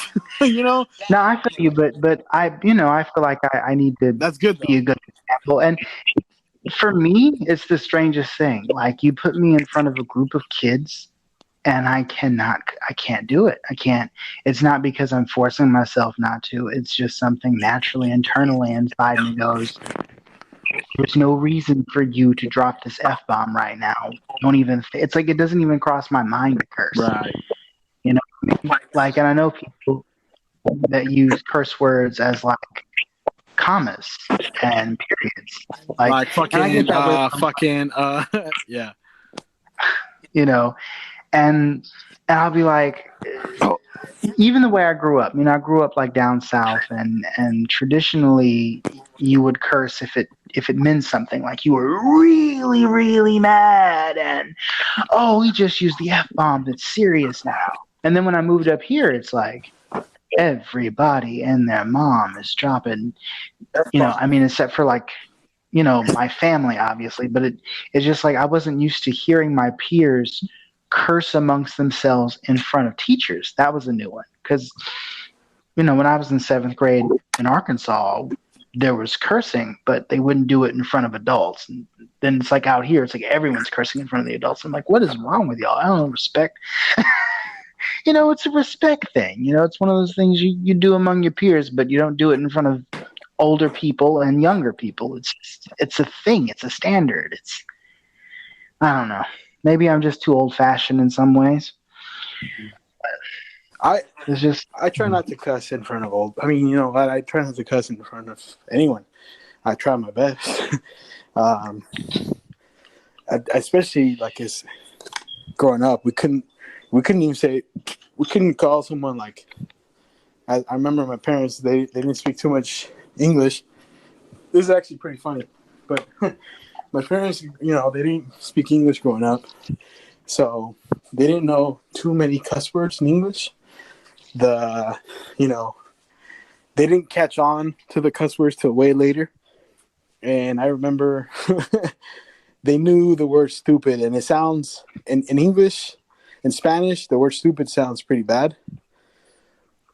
So we would get in trouble just for calling each other stupid, but then we'd be throwing F bombs and bitch back and forth, and then they wouldn't know what you were talking about. Saying, so we get away with it, like, you fucking bitch, I'm gonna get you. You're so fucking stupid. Like, hey, like, what did you say? Did you just say the stupid word? Like, oh damn, yeah. Sorry, I'm sorry I called this stupid bitch stupid. It was so. Then they caught on, and then. It was funny. I remember when they started to catch on to those other words, and like, oh my god, I've heard him say that 2-3 times this week. Which I remember as a kid watching. There's this episode where Bart teaches what's his name? What's the dog's name? Santa's little helper. He teaches him how to do tricks and how to be behaved, and at the very end of the show, he takes him to do I forgot what it is, some dog trainer, like, to show her that he's taught him how to whatever roll over, and she says, "You son of a bitch." And I remember that at this point they had already caught on. So when she heard that, she gave a shit for watching that. Like, these are the devil's cartoons. These are evil. Like, you can't watch these. I'm not gonna lie to you. My grandmother, not the one that I stay with now, but the one that raised me through elementary school and early middle, would not let me would not let me watch The Simpsons, and I had never seen a single episode. That it came on one time, and Grandma was like, "Nope, not this." And I asked her, I think a year after she banned me from watching it, I said, well, what's wrong with that? And then she was like, I don't like Bart's behavior, and I don't want you mimicking that. And it wasn't until I became an adult and started watching it, and I was like, oh, I see why. It's more than just Bart. It's like this is a lot of adult themes in this Yeah. cartoon. This is not It's for not for children. children at all. What's funny is like I grew up. We grew up watching. Like I remember there was some show. I forgot what it was now, but it was violent. It was a violent show, so they didn't want us watching it. But then, I mean, I would watch what they watched a little bit, and it's like a lot of like cartel shootings, like stuff like what the hell? Like this is worse than anything I'm watching. I mean, we weren't supposed to be watching anyways, but yeah, I also remember getting in trouble with my parents by playing Mortal Kombat and doing not just the fighting, because we before we played Mortal Kombat, we first for many years played Street Fighter. But then we started playing Mortal Kombat, and it wasn't until I showed one of my uncles. It was my fucking fault. I showed one of my uncles the fatalities in Mortal Kombat 3. The fatalities, like with Kung Lao. I don't know if you're familiar with those characters with the Kung Lao, the guy with the hat. He slices you into multiple pieces, and it's very graphic, a lot of blood. And that's when they started paying attention to what kind of games we play. And then they kind of slowly started to ban Mortal Kombat. Later on, of course, with Grand Theft Auto, Vice City, another older cousin of mine ratted me out. That son of a bitch. He ratted me out because he said that video game had sex in it. And I remember playing Grand Theft Auto, Vice City, and just living like for a while after I got done running people over. It's funny because I remember saying like, I don't ever have sex in this game. My character. Meanwhile, I'm doing like mass shootings and like fucking running people over. Oh, I got a question for you guys. Like, never What's the mind. worst thing you've done on Grand Theft Auto? That's the thing is violence and sex are very different. No. Violence is okay. People don't have a problem with violence. It's sex that Well, we worry about. Well, it depends on how graphic, though, and how old the kid is. I remember, and also the sensibilities of your parent. There again, when Mortal Kombat first came out, what year was that again? It's like 93, 92? Yeah. I was in elementary school. I might have been second or third grade, I think. Anyway, I really wanted it. It was the hot game around the neighborhood. All the older kids had it, and I had a Genesis. I was ready. My grandmother, though, was like, she didn't like the blood. She didn't like the ripping off of the heads, and she also thought the game was demonic. It came from an ultra-conservative Christian household, so you know what I mean? She would watch Benny Hinn on the weekends. It was just one of those things. But anyway, like, I didn't get a chance to have I remember having these debates, kids that have discussions with you about what they want when you tell them no, when you try to make your case for it. I was like, well, it's actually it's a good game because no matter which character you pick, you're kind of picking a good guy. And then my grandfather was like, that makes no sense. Like you was like, well, what about the other? Don't you face off against the other characters you don't pick? Yeah, and you kill them. Yeah, you're killing good guys. No. The story changes. And then he was like, what? The story changes based on who you pick. Yeah, I didn't know what I was talking about then at the time. I was kind of right because you get an alternate. You just wanted the fucking game though, like because there's clearly evil fucking characters. No, but I was really legit trying to make a moral case of moral value for it, and didn't realize that I was actually explaining gray area and amorality at an age where I couldn't understand what that was. And then my grandfather probably totally understood what that was and was just like, nah, B, you're not. But I got to play Mortal Kombat when I was in 6th grade because, I had stayed over at a cousin's house in Alabama and we were playing it, and he and I were talking to my grandparents and was just like, look, you can turn the blood off and you don't have to rip heads off. I just wanted to play as the cool ninjas, man. I didn't really care about all the gore, to be honest with you. I wanted to treat people and that's what I wanted to do. And so eventually my grandmother relented and got me the MK3 Ultra with all the characters and all the, because they had MK3, but then they came out with that expanded edition, and that's the Trilogy. one I got that. That's what we're talking about. Yeah, that's the one where they re-added Scorpion because they didn't have Scorpion in the And the original 3, you added Scorpion and Smoke and all this other. Yeah, pretty much every character except Raiden. For whatever reason, Raiden's still not in it, but you get both Sub-Zeros and all those Motaro, you can play with. That cyborgs. was my favorite thing about playing Mortal Kombat. In the trilogies, you could play with Motaro and King Taro and all those. Yeah, except he wasn't a centaur because they couldn't animate like the 4 legs and make it playable. The engine couldn't support that. When they made, I believe, was it number 5 or number 6, they actually had to cut off his 2 back legs because they couldn't fit it in. But yeah, that. Yeah. Yeah. Into the story where they're just like, oh, because of his failure, he was punished by having his legs removed. Yeah, no, you know what? I remember this is one of the things I did, and this is why I would be so sleep deprived. I was addicted to Mortal Kombat, man. I that was like my life those years. I remember waking up around, I'd say, 12 a.m. when everybody would be asleep, and I would turn it on, and I would also steal a Coca-Cola because I wasn't allowed to have those. And I would steal a Coca-Cola from the kitchen and then come back and play Mortal Kombat for a few hours, maybe till 2 or 3 a.m., 4 a.m., and then wake up at 6 and get ready for school. So I'd be super sleep deprived. That's how addicted I was to the game, man. But I would stay up all night beating the game with almost every character. I love seeing all the different endings and stuff. I still haven't played 11. I haven't played X. Those are the 2 I haven't played yet. The last one I played was Armageddon. I haven't Mortal Kombat versus DC. That was the last. So 8. I haven't played 8 was the last one I played. Mortal Kombat versus DC. Now they got a movie coming out. They're working on it. They just gave it an R rating. And it's directed by James Wan, the same guy that directed The Saw and The Conjuring. He's and Aquaman.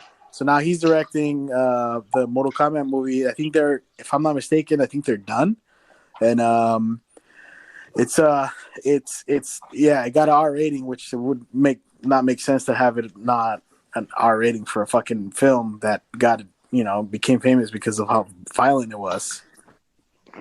I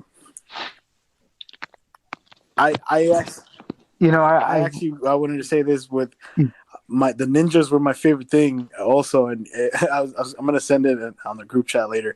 My screensaver on my phone is actually all the ninjas, and every one of them, including one you probably never heard of, the new one. They added a new one, I believe, for 10. Tremor, the brown one. They have to add a brown one, man. Tremor.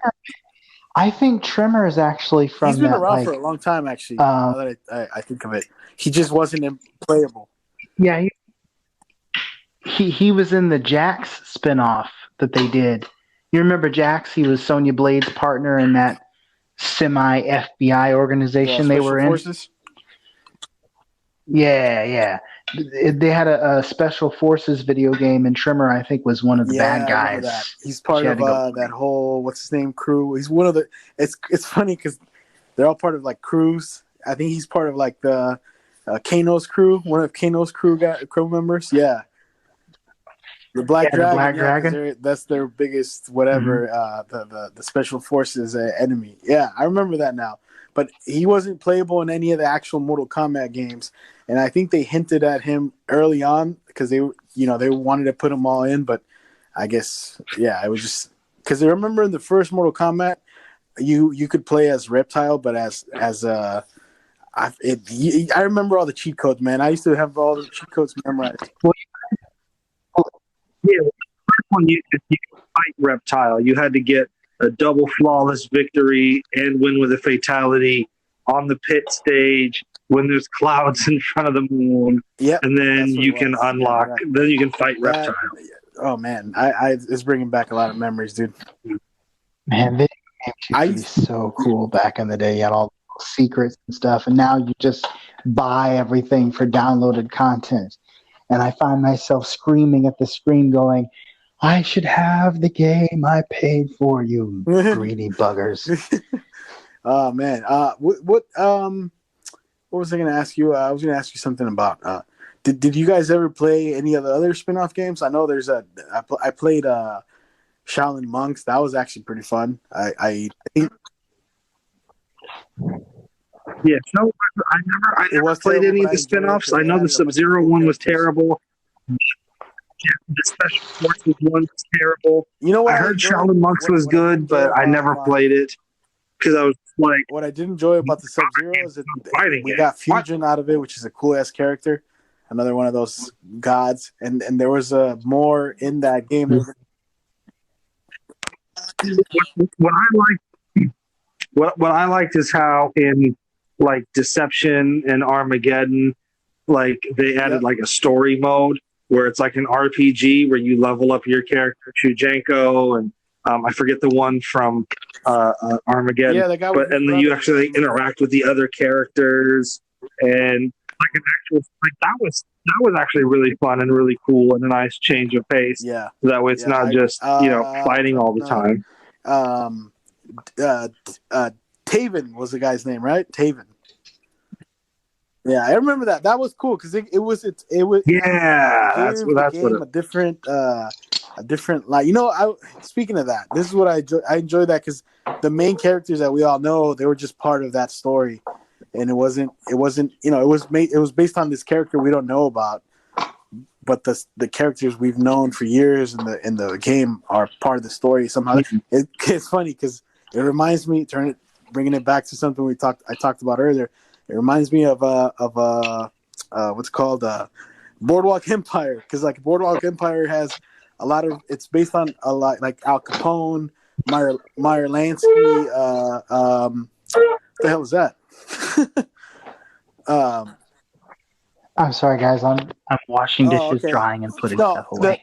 Boardwalk Empire has like a lot of the main characters are real figures. So it has Al Capone, Meyer Lansky,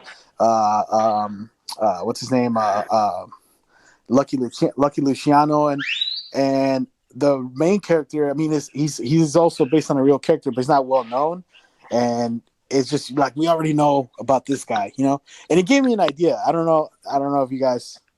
How you guys? Because I was watching The Godfather the other day, and have you guys seen The Godfather?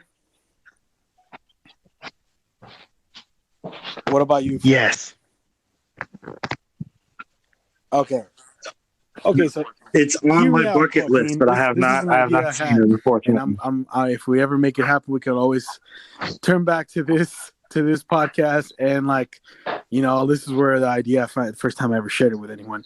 So I was watching The Godfather, and the movie is about the Corleone family, and how eventually they go to war with all the other families. Like it would be interesting if we like someone made a movie based on like, let's say the other family, the in the Godfather, the Barzini family. Like someone made a movie about the Barzini, and basically it revolves around the war with the Corleones, but they never actually have the Corleones in the film. It's just like their side of the story, you know? Because like I said, when you hear about a story, you hear both sides. It's always more interesting. So if someone made a film like The Godfather, but it's actually based exactly in the same story in the same time, but it's based on a different family. So you could do the Barzini, the Tattaglia, and you can even make it a show, because it could be, you know, because in the movie they condense a lot, like hella years into one. But I don't know. That's just an idea. I wanted to hear your take on that. Like there could be an interesting. It could be an interesting scene where they're planning out Sonny's murder, and they actually do it. You know, you can see it on their end how they plan it out. Because in The Godfather, you don't see it on their end. You know how they go back and forth. You only see that other guy that comes in and he plans out the murders for the Don. Anyways, that's... Well, you know, I would say I think telling a story telling a story within the universe of a film from another character's perspective, or even an off-screen character's perspective, that takes around the same like time frame, I think is really cool. I kind of like that idea. Yeah, just like that. Isn't there because I'm a big fan of like expanding expanding on a story if you Right? can. Isn't there a show that does that with the DC universe? It's basically The Daily Planet, it's right? it is the entire conceit of any comic book universe that is what they are doing. Is that like the characters exist in the same world? So if you pick up an issue of Batman, Green Lantern's off doing something at the Right. same time somewhere else.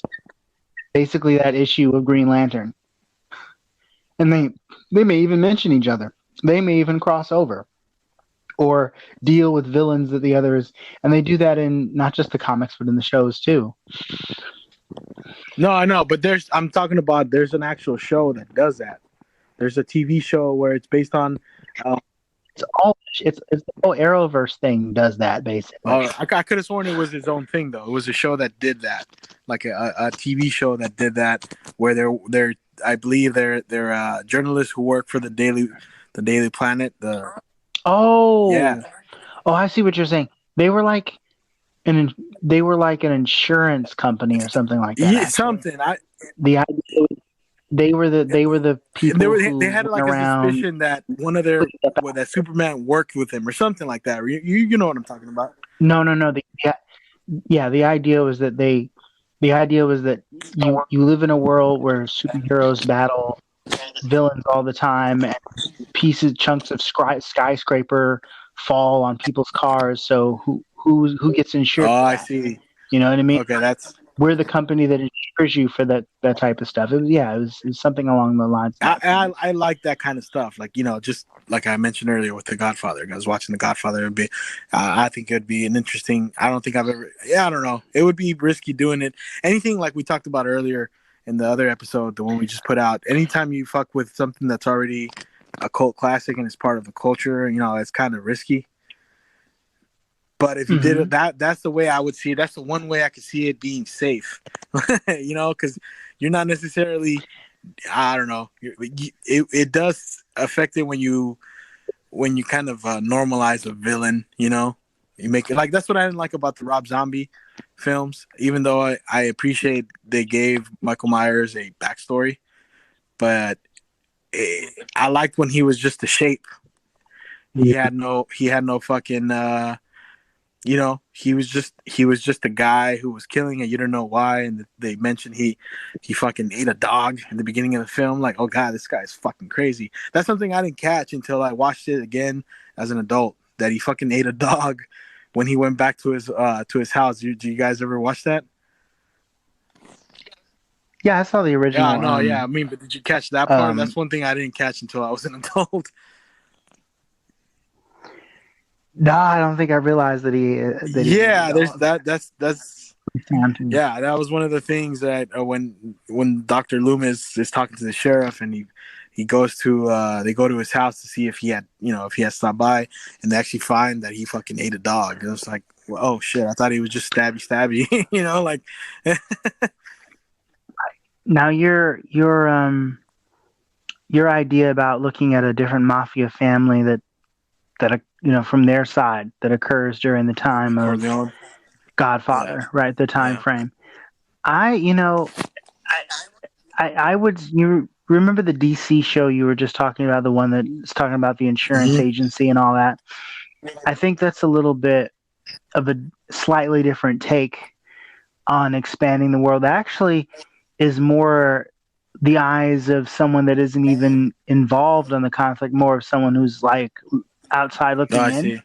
Like if I were to, like, that would be more akin to if you made the story about the police officers that were on the case of Corleone's murder, and what it was like for them to like see the gang war between Michael and his rivals. Like what are the detectives going through trying to prove that they're doing all this wrong? Right. There's a classic Marvel comic drawn by Alex Ross called Marvels, and it's all about a dude who is like a photographer at the Daily Bugle, and he starts off as a young man in the 1940s, and it starts off at the very beginning of like Marvel Comics history. So you have like the original Human Torch battling uh, battling Namor as Namor floods New York City, and the birth of Captain America, and he's witness to Phil Sheldon, that's his name, and he's witness to, like, he becomes buddies with James J. Jonah Jameson before Jameson takes over the Daily Bugle, and he's witness to all these heroes as they come in and all the different social issues like the X-Men and all that, and he basically spends his time taking pictures and writing his news articles. And this is like what it is like for the average man to live in a world full of dang near gods, basically these superheroes. I love that concept. I love the idea of like, what is it like to be a fly on the wall or walk down the street and see the Silver Surfer fly in the air? I think that's a dope movie concept right there. That's kind of what watching Boardwalk Empire felt like to me, because I know a lot of the. Well, I mean, I guess I can say something. It's not really a spoiler because it's a historical thing, so I'll just go ahead and say it. But I don't know. I'm thinking it doesn't matter. It's a historical thing. It happens in real life, and it's based on real. So I don't feel like I'm spoiling it. But one of the things that in Boardwalk Empire that leads to it is because in the film in the Boardwalk Empire, obviously, the villains, the big villains in the film in the show are Lucky Luciano and Meyer Lansky, and what happens in the show, it leads to Lucky Luciano creating the La Cosa Nostra. I'm sure you're familiar with that, right? Yeah. Oh yeah. So on the show, that's one of the things that one of the final things in the show is it leads to him creating La Cosa Nostra, which is that when I saw that, I was like, this is a fucking great show, because it's something historical, that's and it added perfectly to the story, and it's something that really happened, and that's when I thought of, like, you could do a lot of stories like this. Where you show, even if it's something you could, like, the show could have been based on Lucky Luciano, but it wasn't. It was based on another guy, and it could have been just as good. But the fact that they took a chance and, like, let's make him the villain, let's make him the bad guy, I saw that as ballsy, and I saw, like, as long as the story is good, it doesn't matter who you make the hero or the villain. So that's what I got from that, and I think I'm gonna think about that more now, that when writing like a script or something, because a proof of that is fucking we all want to go see a Joker movie, Well, there's a word that your old stuffy English teachers used to throw at you, and I'm gonna throw it at you now. Protagonist. Right. And one thing I remember I remember one thing that was, it took me a few seconds to get, but when I first learned about this word, was they said, look, your main character doesn't have to be be good. They can be evil. The point is that your character is the protagonist, which means that is the main character of the story or characters, and they have a goal they want to achieve, and there are things in the way of that goal. So any character can be made the star of their own story. It is challenging to get someone to root for some characters because they can be considered so odious, but at the same time, you can always make it their story. So the Joker, although a villain, is the protagonist. Tony Soprano, although a villain, is the protagonist of his story. By the way, how have you been liking that show?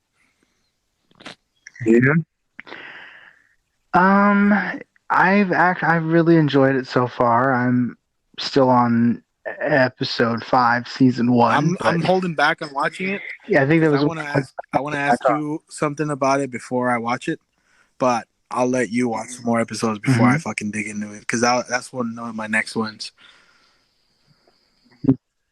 but I will tell you, it is pretty. It is Okay. pretty good. Um, it is pretty good. Without The Sopranos, we wouldn't have like The Sopranos was the first time, from what I can gather, that we've had an anti-hero as a protagonist on TV. Yeah. Before, your heroes were usually straight-laced good guys without any kind of shadows or anything. You know what I mean? There was no shadiness about them, nothing. And then somebody And he was likable. had the idea to, and he was likable. Tony was likable, but then something happens in the first season that made you go, oh. And thanks to that, you have characters like Don Draper from Mad Men, or Walter White from Breaking Bad. You know, you wouldn't have these complex, morally gray, sometimes dark protagonists if it weren't for Tony Soprano.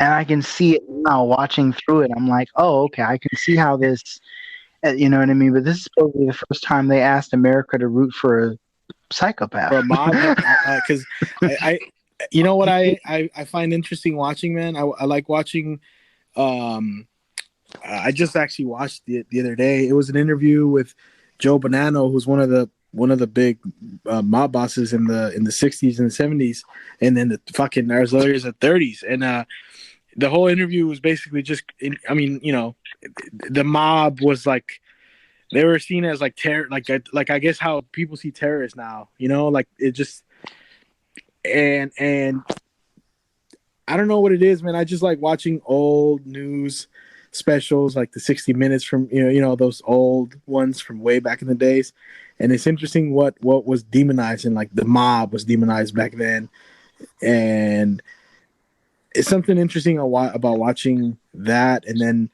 you know, like you said, when you're rooting for Tony Soprano, like that was a game changer ass thing to watch on TV. But it's a unique kind of, when you follow an anti-hero like that, there's this unique thing that happens between the audience and the character.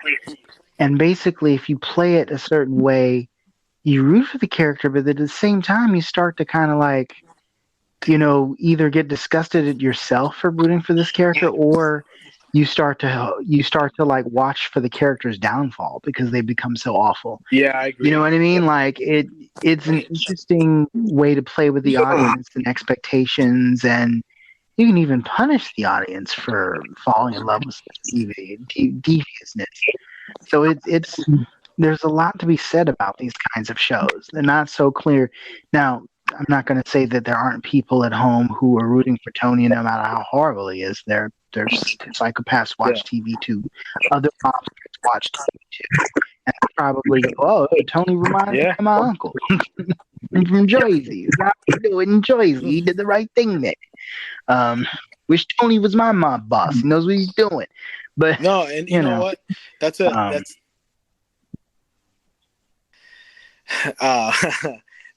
this is another thing I know in watching. For example, have you seen The Machinist? Did you ever see that one? No. Okay, I highly recommend that one. It's a Christian Bale film where he lost a lot of weight where he lost, like, he went crazy, and it was right before Batman Begins, right? Batman Begins. Is that what you said? Yeah, right. Yeah, he lost all the weight all back right after because he was going to start filming that. Yeah, he looks like a fucking corpse. How much weight he lost, and you know, back to filmmaking, and one of the things I appreciated about that film, and I really liked, is it felt like a dream. Like it felt like you're in a dream. I just felt weird, and I saw an interview with the director, and he said the way he was able to make that, because it's a movie based in America. He filmed it in Spain to give you that dream, like it looks familiar, but it looks off. You know, the roads everywhere. It just looks different, but it looks familiar. And he wanted to fuck with the audience that way.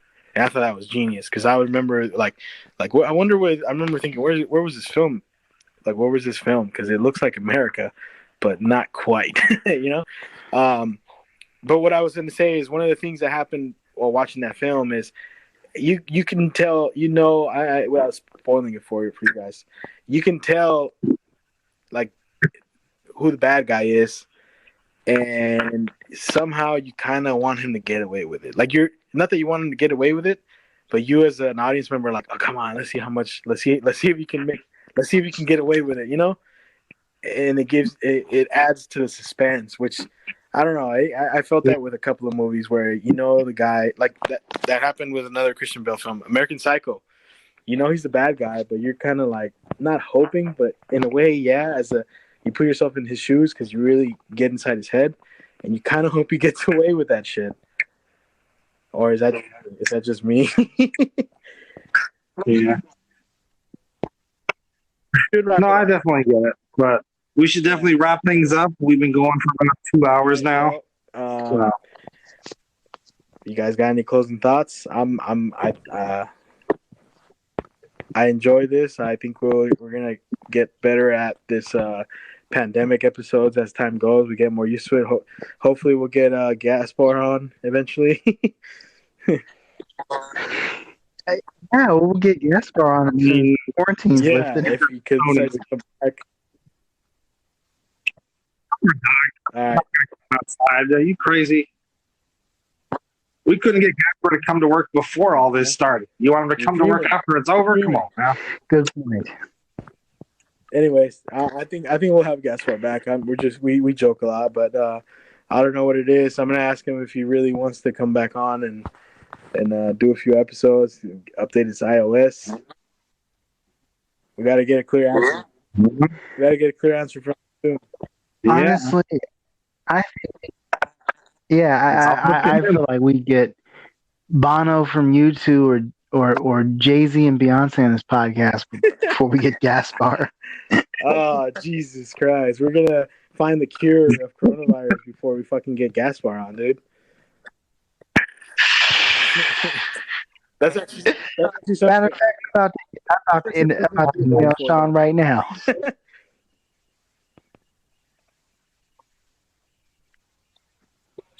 All right. Well, this has been the Voice Party, everybody. Later. We are out.